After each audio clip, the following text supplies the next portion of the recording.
जय हिंद दोस्तों। मैं आज प्राचीन भारतीय इतिहास के स्रोत के विषय में बताऊंगा और आगे पढ़ाऊंगा। बहुत सारे क्वेश्चन बहुत सारे एग्जाम में आते हैं, कोई भी ऐसा एग्जाम नहीं है जिसमें यहाँ से प्रश्न नहीं आते हैं। अब देखिए, प्राचीन भारतीय इतिहास के स्रोत के ख्याल से 4 वर्गों में विभाजित किया गया। पहला आता है आपका धर्म ग्रंथ, दूसरा आता है ऐतिहासिक ग्रंथ, तीसरा आता है विदेशियों का विवरण, चौथा आता है पुरातात्विक स्रोत। इन चारों टॉपिक से बहुत सारे एग्जाम में क्वेश्चन आते हैं।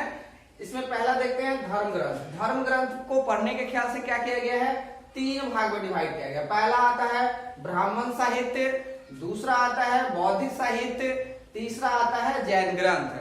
अब ब्राह्मण साहित्य के अंतर्गत क्या आएगा, तो वेद आएंगे, उपनिषद आएंगे, आरण्य आएंगे, रामायण आएंगे, महाभारत आएंगे और भी बहुत सारे चीजें ब्राह्मण साहित्य के अंतर्गत आते हैं। दूसरा है आपका बौद्धिक साहित्य।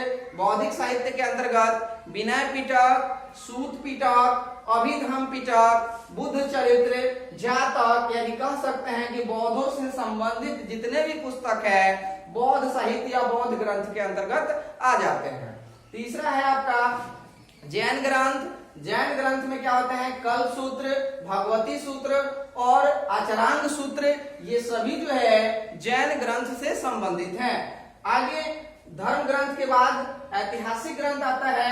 ऐतिहासिक ग्रंथ में क्या होते हैं कि जितने भी पुस्तक के साक्ष्य हैं, जैसे अर्थशास्त्र, उसके बाद इंडिका और भी बहुत सारे पुस्तक हैं जो ऐतिहासिक ग्रंथ के अंतर्गत रखे गए हैं। जैसे राजतरंगिणी कलहन द्वारा लिखी गई है, जिसका संबंध कश्मीर के इतिहास से है। ये सारे जो है ऐतिहासिक ग्रंथ से संबंधित है। आगे आता है विदेशियों का विवरण। विदेशियों के विवरण में क्या होता है, बहुत सारे विदेशी यात्री थे जो भारत की यात्रा पे आए थे।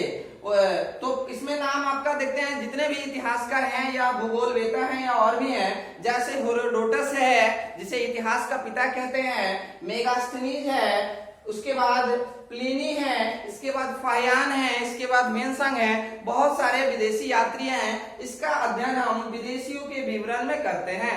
अगला आपका आता है पुरातात्विक स्रोत, जिसमें क्या होता है, अभिलेख, मूर्तियां, चित्रकला, पंचमार्क सिक्के, यानी उत्खनन के दौरान जितनी भी वस्तुएं हमें प्राप्त हुई है वो पुरातात्विक स्रोत से प्राप्त हुई है।